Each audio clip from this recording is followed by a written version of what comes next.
Welcome to the World Football Summit podcast, the show for football industry leaders who want to stay ahead of the game.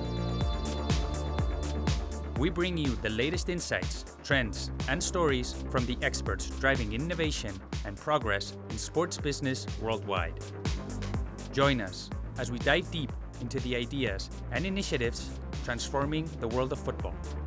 From sustainability and innovation to player development, fan engagement, and everything in between.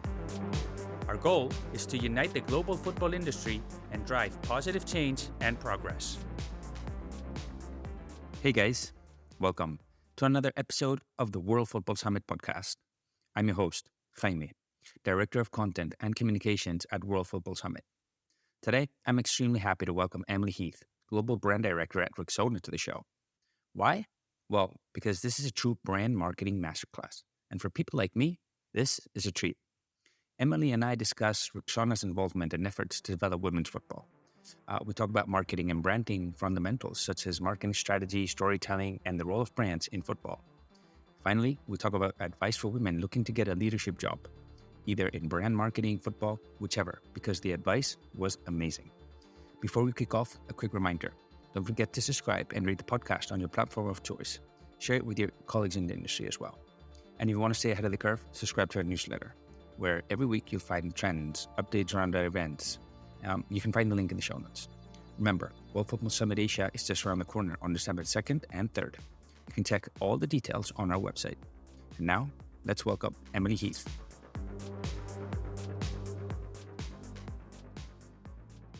Well, Emily, welcome to the World Football Summit podcast. I think we're in for a treat today, especially for me, because we're going to talk about marketing, sports marketing, brand marketing, storytelling. I mean, yeah, it's going to be a fun one.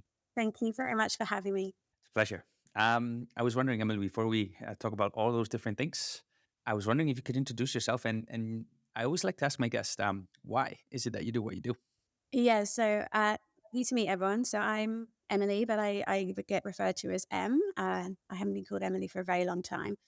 So I work at Unilever on the global brand Rexona. Depending on where you are, it might be called Degree, Sure, Shield, or Rexina. And I manage all things to do with our engagement, which includes global partnerships. It includes our community programs. It includes what the brand stands for and how the brand markets itself. I've been doing this, I've been at Unilever for 15 years and I've been working on Rexona for about 8. And I guess why I do what I do is one, what I refer to myself as a sport junkie. So if there's any sport, I'm there, whether it be a documentary, live sport, tournaments, you name it. There's a conversation to be had. I quite like to get involved. And so as soon as I started working on the brand Rexona, it really kind of connected with who I was as an individual. And I felt that there was something quite powerful I could probably achieve on this brand that went beyond just selling deodorants. So for me, what I really love about what I do today is that I get to work at one of the best marketing companies in the world. Like Unilever is renowned for brand marketing, but at the same time, I get to work on something I'm massively passionate about. And I feel like I get to create amazing campaigns, but at the same time, I get to do things that really make a little bit of a difference within the communities that we serve. It's not like, changing lives from the sense of, saving lives, but I think it's adding value to people's lives and it's giving them a little bit of a meaning and purpose, because giving them something that they can connect with and find meaning through, whether that be through football, which we're here to talk about today, or whether it's through other sports and other movement, because that is something that Rexona really cares about. So that's why I love doing what I do. Yeah, that's awesome. I mean, keywords there, it's about passion, about purpose, but also it's about delivering value. Sometimes it's not just enough about being passionate about something. You have to be looking to add value and create value and capture value from customers. So yeah, that's nice. And you said it, we're going to talk about women's football. We're going to talk about what Rexona is doing to develop the sport, which is very appreciated. I guess we can start there. What can you tell us about Rexona's decision to partner, to invest in women's football, everything that you guys are doing with FIFA, with the World Cup, so going back to the beginning, what was the trigger? Yeah. And you know what, if you were to look back over Rexona's history, and I know most people won't do that. That's not their day job to do that. But football's been there through the last 60, 70 years, not necessarily right at the foreground of what we did, but definitely within the background, narrative and storytelling, and how we kind of demonstrated the benefits of the products we create. About just over 10 years ago, we worked out that our best way to engage men was via football. We were really struggling to connect with men and really get them to buy into our proposition. And it came down to really that we weren't emotionally connecting with them, to put it at its most basic level. And then we discovered that the best way to emotionally connect with the men that we wanted to speak to was through sports. And because we're the world's number one deodorant, it made sense for us to look at what were the biggest sports that covered the majority of the world. And that really is football. Football is the global number one sport, and it connects with more people around the world than any other sport does. So we built up a presence within football for men. We partner with multiple clubs. We started with Chelsea, Everton, and Southampton, and then we moved on to working with just Chelsea and Man City. And then we've kind of grown our portfolio around the world to include multiple big home names like Vinicius Junior, Christian Pulisic, Julian Alvarez, as well as partnering with more clubs and now tapping into the likes of FIFA and UEFA and Copa America. But one thing that's always sort of been in the background of this is, why would you just go after football for men? Yes, it's proven that it's a really great engine to drive both engagement and business impact. But there's also a massive opportunity within football to be connecting with new audiences via the female game. So the female game it's having a bit of a moment at the moment. It's growing exponentially. It's got a lot more eyes on it. It's got a lot more investment in it. And we've got a bigger pipeline of talent coming up to it. But it also, from a brand point of view, represents a really great opportunity. We have the ability to be connecting with new audiences because the women's game connects with different audiences than the men's game. We get to have the ability to craft new stories and new campaigns that we wouldn't necessarily be doing on the men's side. And also we get the opportunity to make that difference to society and that difference to the lives of future generations of girls, to show them that actually football isn't just for men. Football can equally be for women. And it is the number one most loved sport. And that isn't just by men. It's loved by 3.5 billion people around the world. And about 50% of that audience is women. So therefore, why wouldn't you want to make sure that the women's game has the same opportunities as the men's game? So for us, it's about trying to level the playing field, but seeing the different opportunities that both the men's and women's games bring to us as a business, and the differences that we can make to the men's and women's games in their own individual rights. Yeah, so in essence, I mean, it was just a matter of there was the market opportunity. There's a lot of potential customers there, but it was also the right thing to do in terms of values, right? I mean, at the end of the day, it was kind of It seems wrong to just do the men's game. I think you can't really sleep at night if you think you're just doing the men's game. And that was something that was really important for us. We established ourselves in the men's game, but then it was becoming too much of an issue to us as a brand that we weren't in the women's game. So it was a good 5 or 6 years ago that we began to partner with the clubs on their women's team. And then it was the Women's World Cup in 2023, which we took as the opportunity to really propel our presence onto the global women's football stage. But we had been there. We just hadn't had that big moment to sort of shine light on what we're trying to do. Yeah. Yeah, but at the end of the day, I mean, it's what you said, there's business opportunity, but there's also impact that you can create, socially, if you will, so that's what makes the good foundation for strong campaigns, no? One of which, for example, is Breaking the Limit. And I was wondering if you could tell us more a little bit about that program and how it aligns with all these values and that we're talking about. So the Breaking Limits program, which has a very special place in my heart, it is a program that's designed to create deep impact within the community it serves. We're currently in about 13 markets around the world, but we started the journey within the UK, US, and Brazil. We started in 2021 and we launched a program that was designed to help give both the opportunity and the confidence to young people to be active. It's a multi-sport program, so it's not just a football program, because we recognize that mission is to give kids the confidence to take part in sport, however they want to, because it's just important to feel that they belong and that they can take part. So what the program does is it partners with either NGOs or it partners with schools to give the opportunity through funding And that funding is used to either create the infrastructure required or to recruit the right experts or to just speak to the communities to let them know that there are opportunities for young people to be active. And then we also provide the confidence through digital learning, which we provide to teachers, coaches, community workers, parents, which helps them understand what are the right things they can be doing to create a welcoming environment that breaks down those confidence barriers that kids might have. So it might be that kids don't feel confident because they think they don't look right.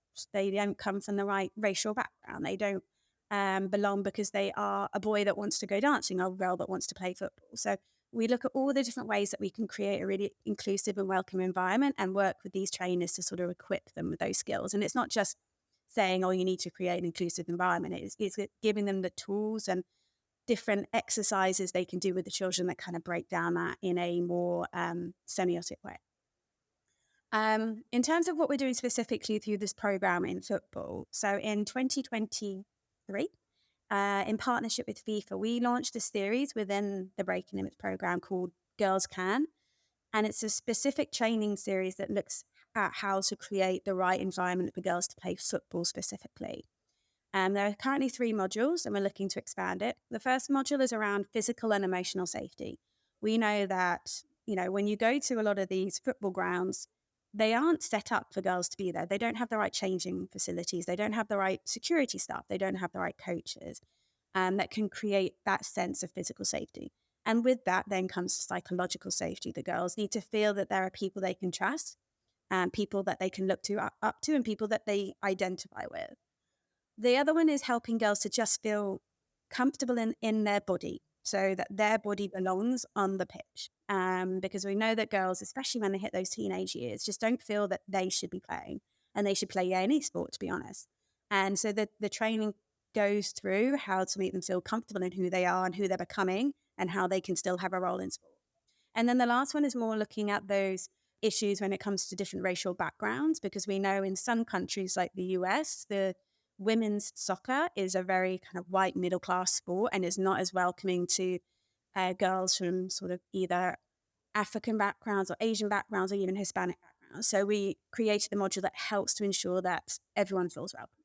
So the Breaking Limits program is very much about, as I say, is really creating the opportunity from the physical opportunity that's needed, like the money to just set things up, and then the opportunity, and then the confidence, which is more about ensuring that people feel that they belong, essentially. So that is the Breaking Limits program. It's scaling up as we speak. We're going into more countries, more schools, more NGOs, and we hope it just continues to get bigger and bigger over the years as more people become aware of it and want it to be more successful. Awesome. I mean, and what I like most about that is how you're defining it with the keywords opportunity and confidence, because it kind of reminds me of a conversation I had with Rishi Jain, who's the director of impact at Liverpool FC. And we were discussing how he believes that football clubs have the opportunity, but also the responsibility to drive social change. And I think that's what you're doing here. And I want to bring this up because regardless of whether you're a brand or a football club, I like to see that alignment in terms of that mission that we can all create, whether from the brand side or the football side, no? So that's interesting to see regardless, no? But I guess I'm wondering, you're talking about all these great things that you're doing through the Girls Can initiative, if you want to call it like that. Is there any particular, well, before that, actually, you mentioned that you wanted to connect with girls that are kind of like, I think it was teenage years, 12, 14. Why is that age range so important to focus on? Yeah, I mean, the whole age range is important to focus on. What we see happening at this, what we call secondary school age in the UK, I think in like other areas it's middle school or high school.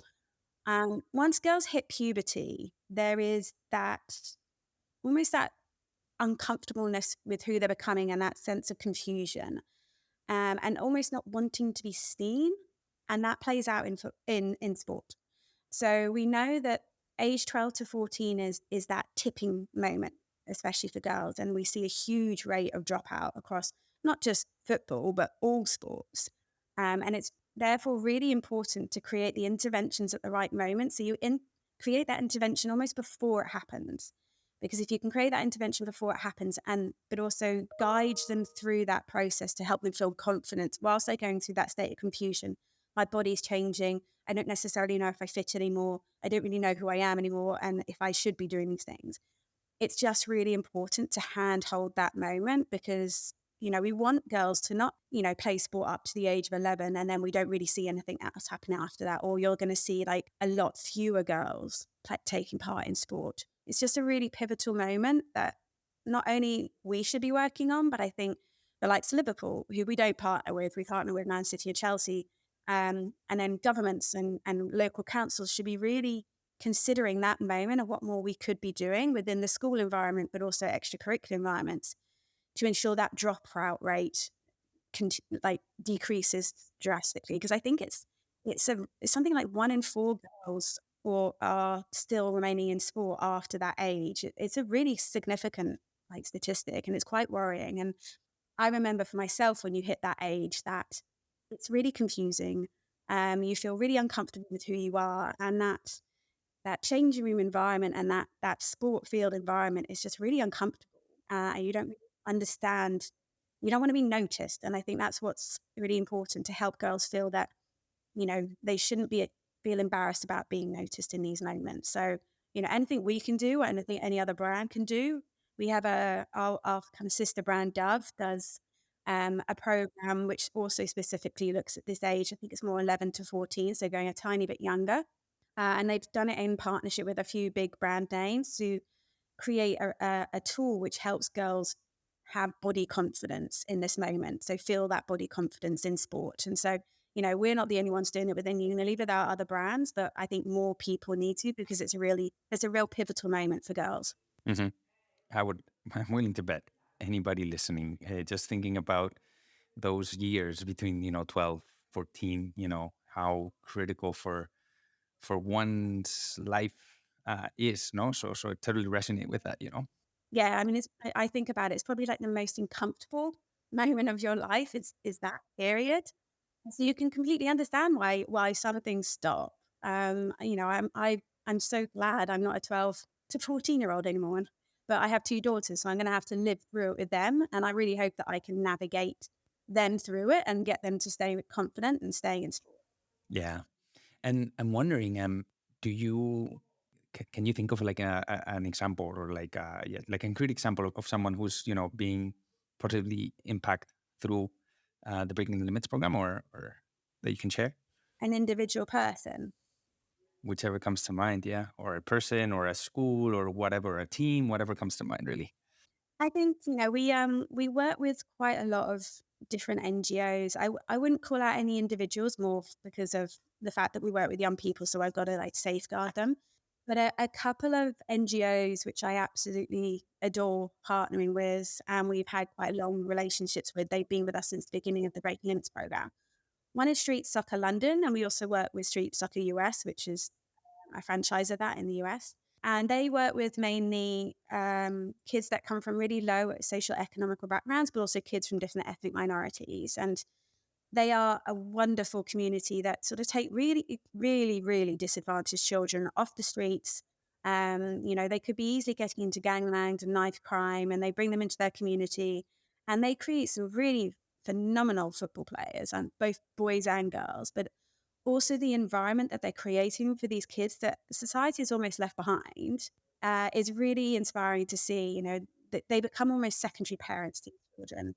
And I think, you could go to some of these clubs that they run, and you could easily find the talent of the future, but they're getting missed because they're not within the right environment for scouts to see them. But I think it's not necessarily always about which are going to be the future Premier League stars, but it's just the ones that are having more of a life opportunity. They're coming into these NGOs and their lives are being changed for the better through the sort of environment that sport is creating for them. One that we love working with is also the Special Olympics, not necessarily a 100% football NGO, but they are incredible. And I have been to the Special Olympics World Games, and the stories that you hear from the different young people with different intellectual disabilities are just incredible. And I remember watching some of them doing gymnastics. And, I can't do gymnastics to save my life. Like, I get a head rush when I try and do a cartwheel. But these kids are really skilled and very talented. And I think their stories deserve to be heard a lot more than what they are.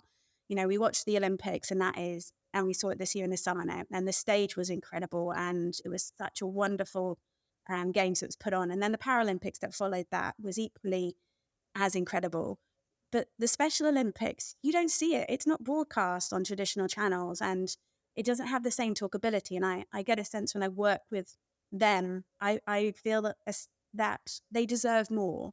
They're in that Olympic family and they deserve more. And the talent and the inspirational stories within the Special Olympics, you won't find them anywhere else. So I think they're not football, they're multi-sports, but I do believe that it's an opportunity for them to get spoken about within this forum.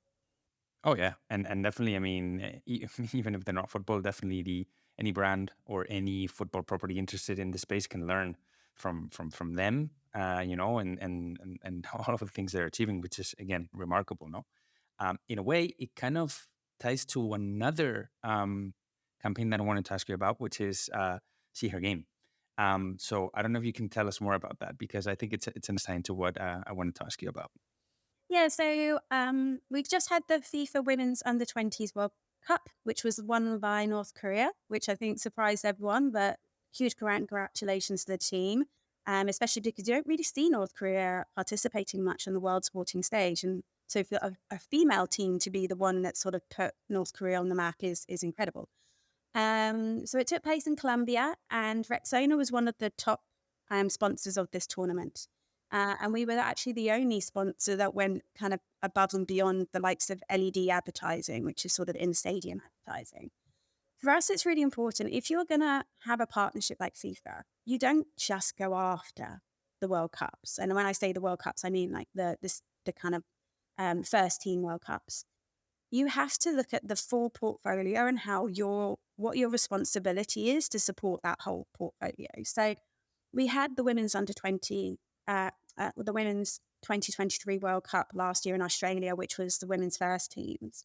But this year we really wanted the opportunity to go somewhere that doesn't necessarily have the same platform, doesn't have the same talkability, doesn't even have the same level of investment, broadcast opportunities and sponsors.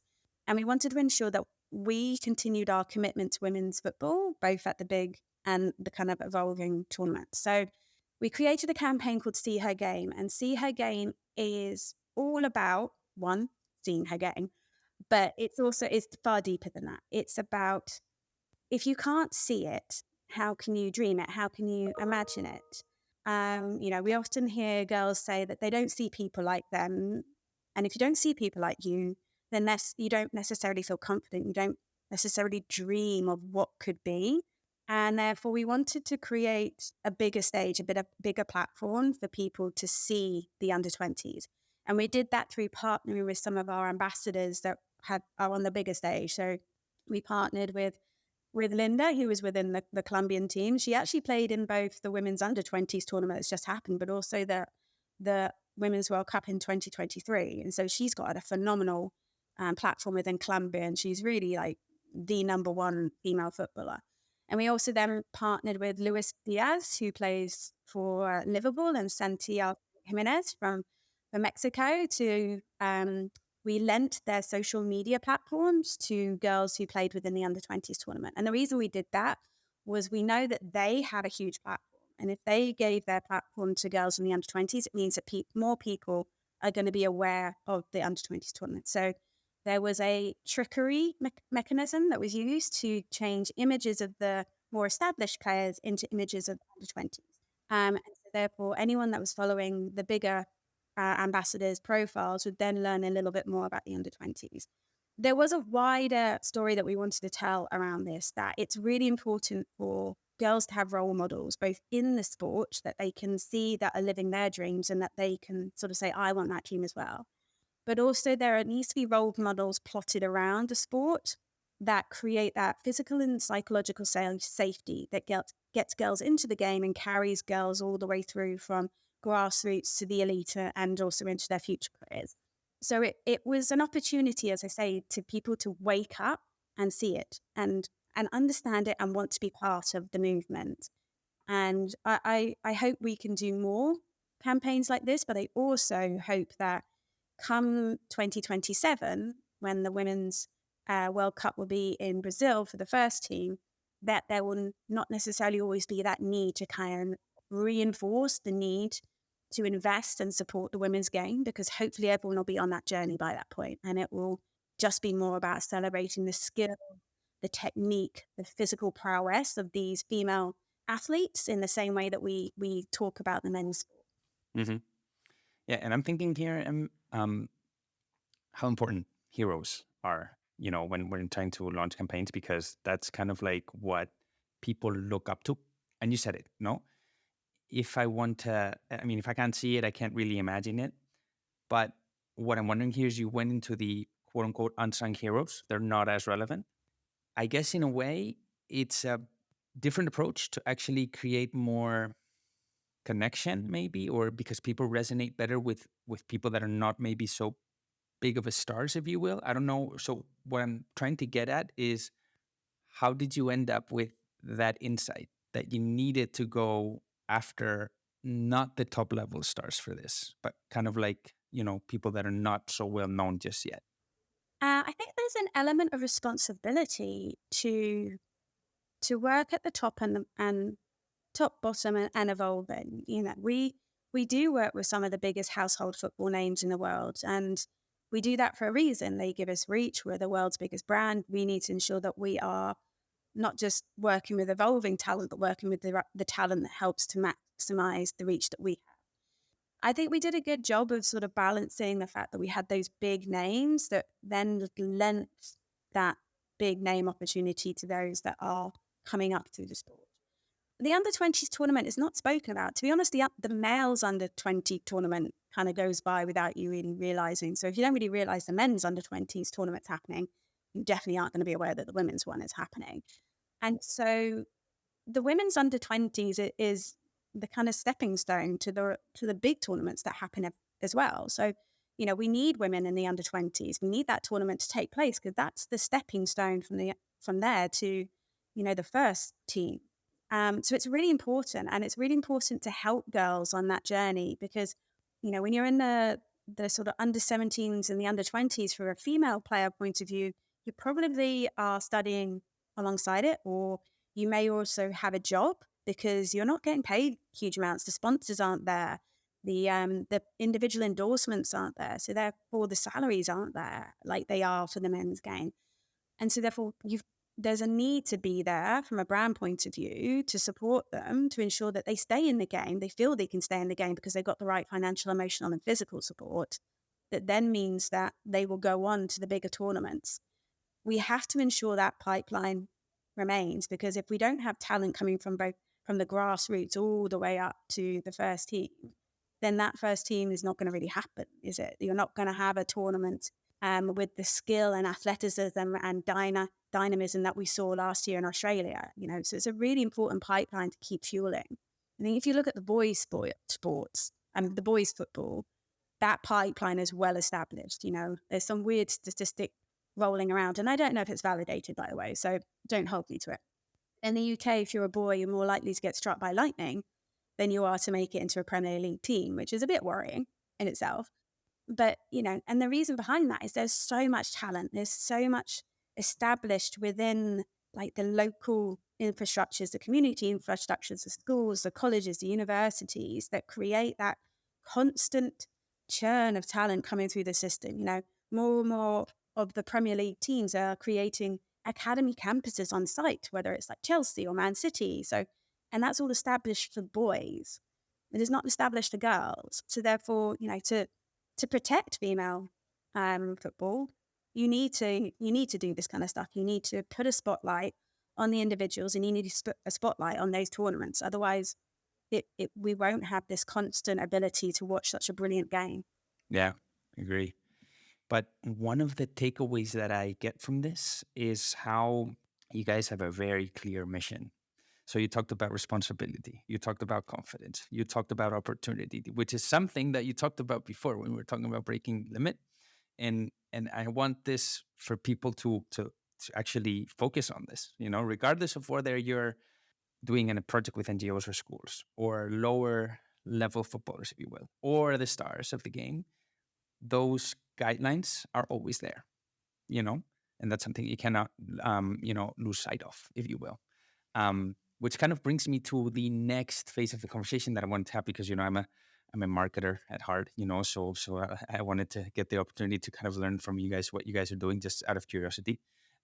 So from a marketing perspective, when you looked at women's football, you mentioned it kind of like the beginning was a way to connect, with fans, with existing fans. Was it all also a way to kind of like widen the funnel, so get new fans into the brand, let's say, or yeah, into what you guys are trying to do? Yeah, completely. Women are a bit more complex than men in some ways. So women have usually multiple interests at one time. I remember when we started this journey with men's football, and we're like looking at the differences between how women and men operate in terms of their cultural interests. And men was very much sport news, and women was like this complete spider diagram of all these different things going on in their heads, from lifestyle to fashion to news to kids to like physical activities to sporting teams. And it's quite a mind map of all the different opportunities there are when it comes to engaging women versus the opportunities to engage men. So I think it's fair to say that with women specifically for our brand, how we operate within sport is just one part of our puzzle. We have to ensure that we're not short-sighted to think that the only opportunity we have to engage women is through sport or women's football. There are so many opportunities, but what this one does do is, because the women's game is fundamentally so different to men's game and is speaking to different audiences and more families and younger kids, it's really opening up the opportunities for us to be connecting with audiences. And when we speak about the younger audiences, so Gen X and Gen Alpha, they're a bit more critical of brands and corporations like ours. They're really looking to people like us to make a difference to society. And the ones that they see make that difference and that are actively creating positive actions within communities are the ones that they're more likely to trust and the ones they're more likely to buy into. So for us, it makes a lot of sense to, one, be going into areas where there's that opportunity to be reaching new audiences, but doing it in a way that is more likely to create a far deeper connection with that audience through something that they care about and something that's really meaningful to them. So, this is something that's really important to us as a brand. But I think it's wrong to say that from a female, what we have to do with our female audience, it's definitely not everything. There's so many opportunities we need to navigate when it comes to engaging women. Yeah, good point. I mean, going back to what we were mentioning at the beginning, kind of like the purpose and having, that clear mission. I guess, is that kind of like what is at the heart of great storytelling? Or, because at the end of the day, people connect with stories. I guess that's my theory, So I was wondering if you could give us kind of like the keys for building or crafting a good story. Yeah, I mean, one is identifying the right people for your brand. So they might not necessarily be the football stars that play on the pitch. They may be the coaches, they may be the physiotherapists, they may be the teacher that took them on that first journey. So finding the right people that represent the values and essence of your brand. Then creating a story around them that makes sense to you as a brand. Because one thing that's actually really important is that consumers are very critical today. They see through everything. If it doesn't make sense to them, they walk away. So a partnership has to make sense. A story has to make sense because they question everything more than they did before. So therefore, the people you work with, the people you put a spotlight need to make sense to them. The stories you tell with these people need to make sense with them. And then the ability to tell those stories in different ways. It's not just about TV advertisement anymore. The media landscape is vast and never ending. You'll never be able to fulfill all the opportunities that media presents to you when it comes to telling your story, which is scary, but also quite inspiring and empowering when you think about it. Like there's always somewhere new to go. I think for us, what sport and the movement gives us as a vehicle is just constant storytelling and constant new narrative. and an ability to go somewhere deeper than just a deodorant story at the end of the day. But why it works for us specifically. So, like Rexona's whole positioning as a brand is around movement. We create superior products that work better when you move. So therefore, it gives you the confidence to move. And so therefore, being in this area is really important and really rich. So I think, it wouldn't make sense to all brands to go into to sport and movement. But I think it's really important for brands to understand what does make sense and what's their rich area to go. And then what's their real unique opportunity within that. So I remember a couple of years ago, I was at a Manchester City partner forum, and I won't mention the brand because it's not fair on them, but they were wanting to really understand, how purpose makes sense to them. They're a car brand and they're partnered with a massive Premier League team, and we're sort of speaking to them and saying that if you think about it, there are so many kids out there who are incredibly talented that come from really disadvantaged backgrounds that cannot go to football practice because they fundamentally can't get there. I was like, so why is that not an opportunity for car brands to be speaking in that area and car brands to be creating the opportunity to get kids from their homes to training so that they have those opportunities to be involved? Because so much talent is getting missed because they fundamentally just cannot get there. Their parents either working multiple jobs, they're working the hours when the kids are at home, they don't have the money to be able to get them, they don't have the money for a car. So you can think how there's always an opportunity for brands to find that unique, rich area for them to be crafting stories around. So I think it's just looking at what you offer and finding that magic moment that just seems to make sense to who you are as a brand, but it has to make sense to the consumer because the consumer will switch off if they think it's just bullshit, to be honest with you. Yeah, well said. At the end of the day, that's kind of like what it is. It has to resonate. If it doesn't, you can create best or what you think is the best campaign in the world. You can bring in the best star. You can bring in whatever. If it doesn't connect with who you're trying to reach, you're not going anywhere. We've all seen something out there that just fundamentally doesn't make sense. And it just annoys you because you're like, stop trying to take advantage of me as a consumer. Do something that just makes sense. Yeah, yeah. Sometimes common sense. You know what they say. Celeste is not as common, no. And I guess I'm wondering because you were mentioning how the consumer today is, or the fan, if you will, is very critical. Is very, they're getting bombarded with different messages, and they're kind of like skeptical about a lot of stuff because of these saturation of information and content that they see everywhere. No, what would you say to them or to those who doubt the role that brands like Rexona have in building or developing women's football in this case? Well, what would I say to them? I mean, to be honest, and to put it in its most bluntest way, women's football needs brands. Like, there's not enough investment from the clubs into the women's football. There's definitely not enough investment coming from the governments and local councils. So without brands, I think women's football will suffer.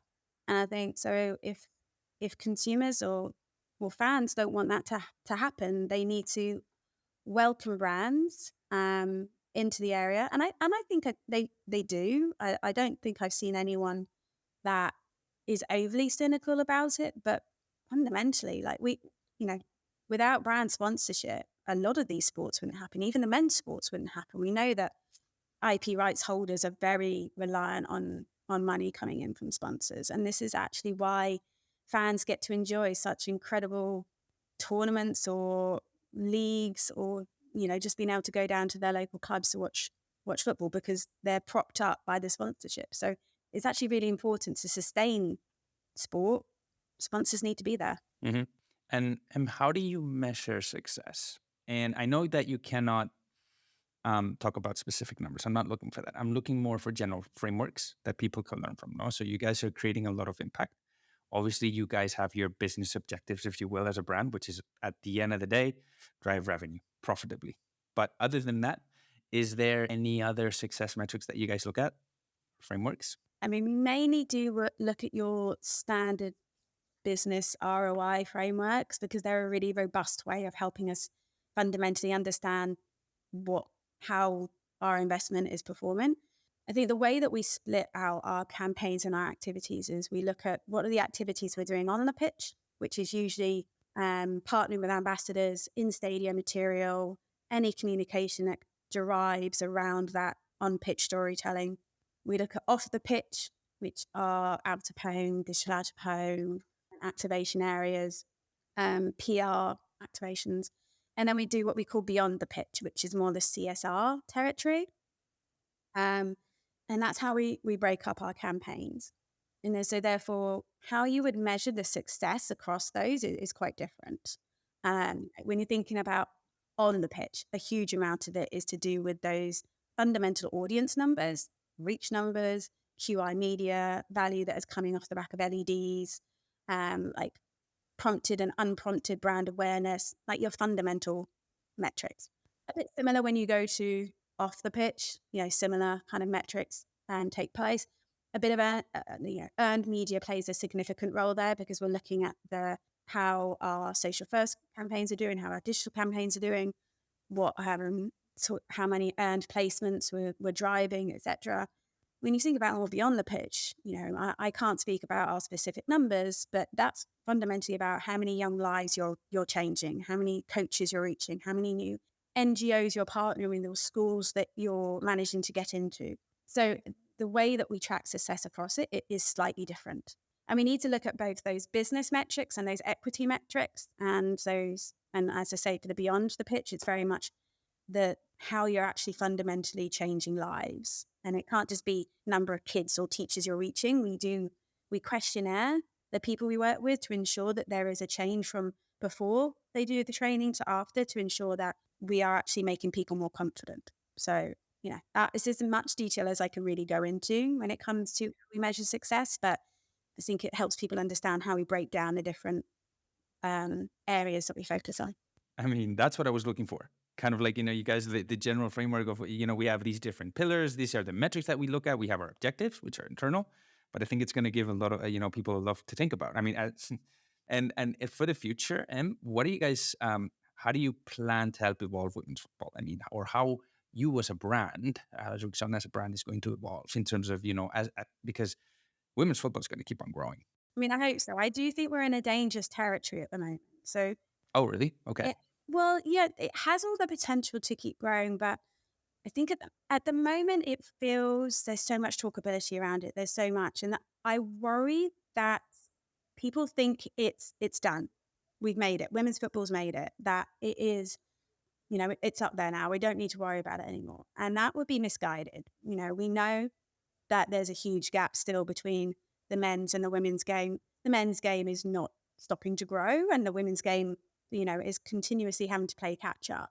And the gap is significant. It's not like a little gap. It's a massive gap. And I have this nervousness that when it comes to women's football and actually women's sport, that people are going to take the foot off the pedal. I found myself getting quite angry when it was the Paris Olympics around the 50-50 notion of, let's celebrate the fact the Olympics has taken 108 years to get to gender parity. We've reached Mars before the Olympics could get to gender parity. And the equality that was reached was fundamentally that there were 50-50 qualifying slots. That was it. It wasn't the fact that women were getting the same prize money, women were getting the same endorsement deals. You look at how you need to go away and watch the women's 100-meter final and the men's 100-meter final at Paris and see that there was complete inequality between just how that stage was created. The men's was like a disco, the women's was just like any other race. There's a real nervousness that I have that people think we've got that, and we haven't. And I think it's going to take a lot more investment and a lot more combined minds to really reduce that gap, because unfortunately the men's is growing as much as the women's. So there's so much more brands like us need to do. Like, we need to keep that investment there, and we need to keep that investment there from grassroots to elite. But there's also the other brands need to join it, and other brands need to not be afraid of it and not need to look at it and be like, well, it doesn't have the reach of the men's game, so therefore I'm not going to get the same value back. No, you're not. Fundamentally, you're not going to get the same value back. You're going to get a different type of value, and one that might be more like valuable to you, but it's just different. I'd also like us as Rexona to go elsewhere. Like, we do women's football, but that's not women's sport. That's just women's football, and actually women's football probably has more eyes on it than than other sports. What about women's basketball, women's netball, women's tennis?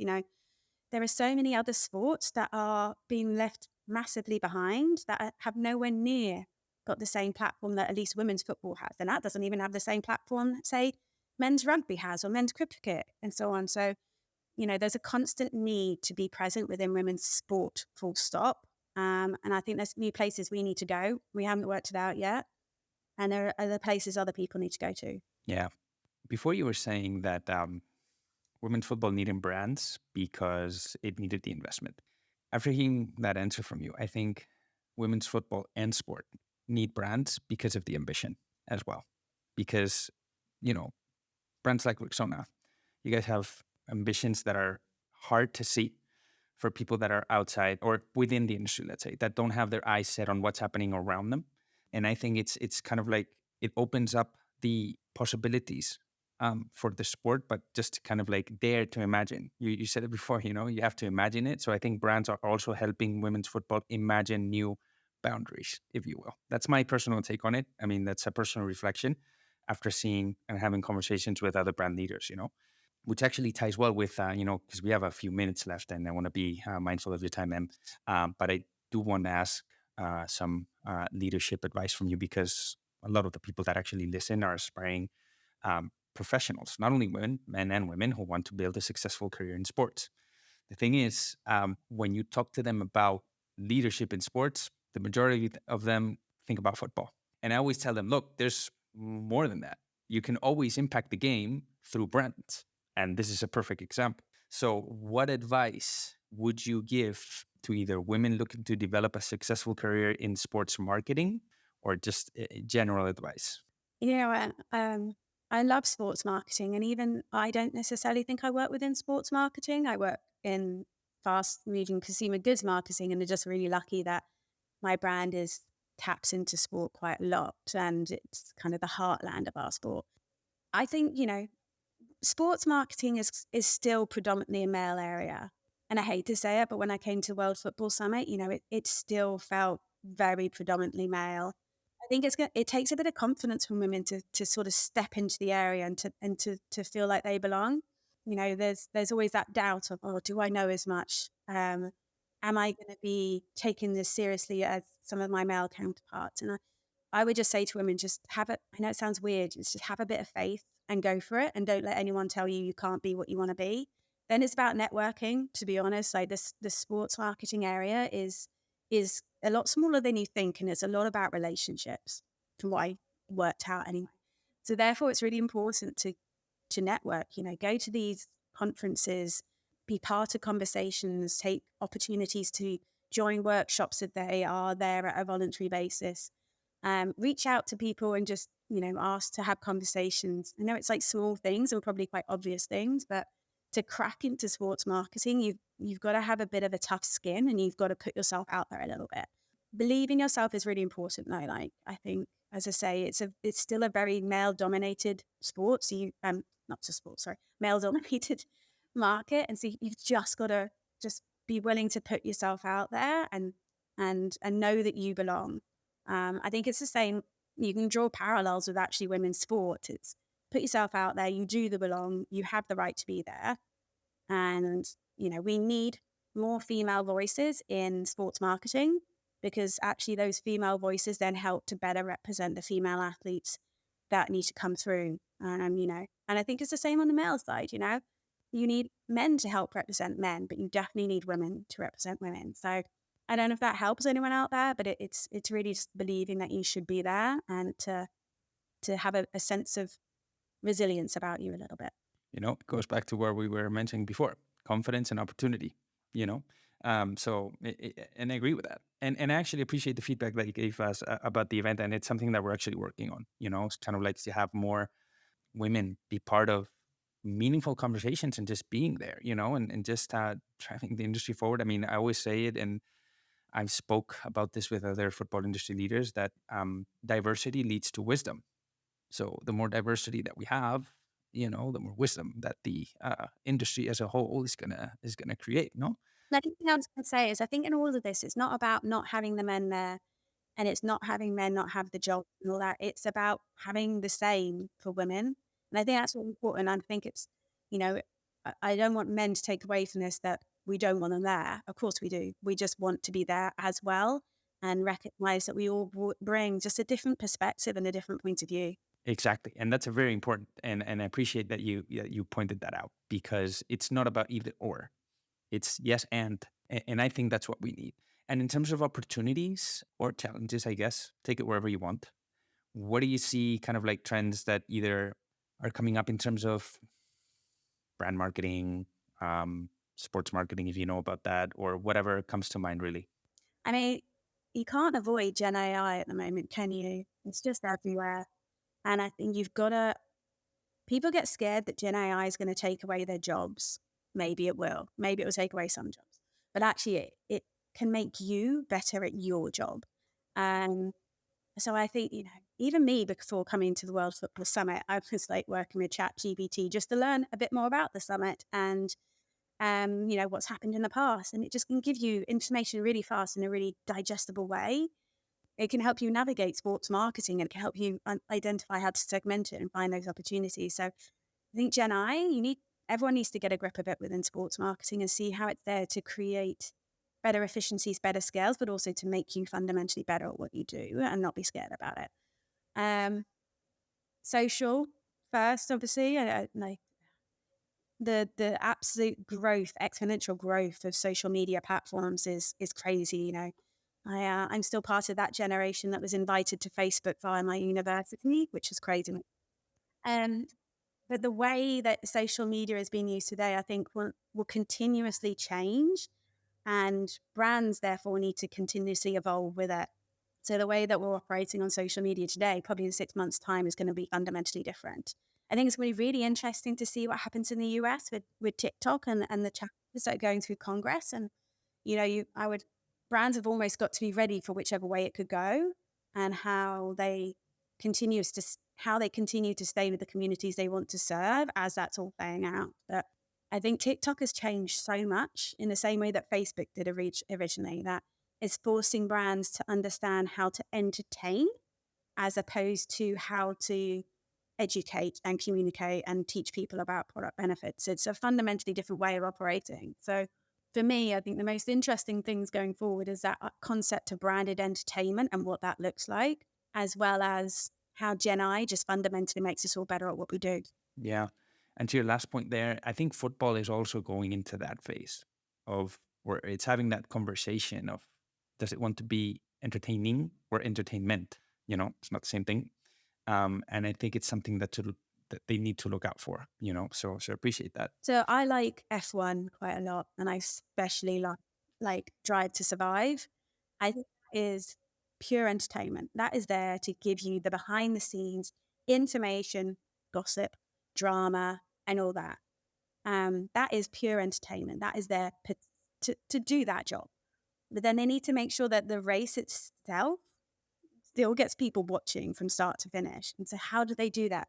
And I think that comes down to the entertaining side of things. It's like a little bit different because you're going to find a generation that don't want to watch the race, but they want to watch the documentary because that is way more interesting. So I think they've got to work out how to navigate, the entertaining versus the entertainment, as you say. Yeah, because I mean, when you look at, for example, Drive to Survive, it goes back to what we were talking about before about building a great story. They have all the touch points that you said, so kind of like, the essence. They told the story in a different channel, but it resonated with the fans. But at the end of the day, F1 was kind of like the essence. And here's the same thing. Football has to be the essence of whatever story that you're trying to tell. It's just a matter of improving not only the way you tell stories, but the way you distribute the stories, which is equally as important, I would say. That's something they need to work on. Yeah, exactly.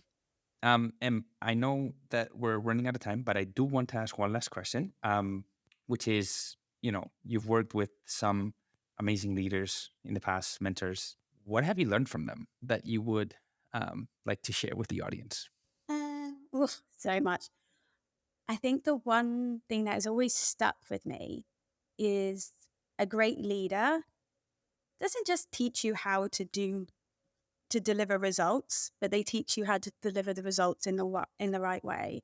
And I think one thing that I have seen again and again get the best results out to people is ensuring that you're that you've got empathy, that you have understanding, that you can walk in people's shoes, that you understand at the end of the day, we're all humans just living in this big, crazy world. I think you can be the best business operator or the best marketeer or the best athlete in the world. If you fundamentally don't have empathy, then you're not going to get people to want to come with you. And so for me, the best way to be a leader is to be able to prop up the knowledge I have with the empathy that's needed to get people along with me. So, and I've had some incredible leaders at Unilever, from like Paul Porman to Alan Jope to Dave Lewis and Steve Miles. They've all had empathy. They've all understood empathy. And then like more like within my direct team, like Kath Swallow, she is our brand lead on Rexona. Like, I think everything I've learned about how to be a brilliant marketeer comes from working with someone like her, who just fundamentally has so much care for her team, but fundamentally at the heart of it is a bloody brilliant marketeer. But we want to do stuff for her because she helps create the right environment. So if you ain't got that, people won't work to you.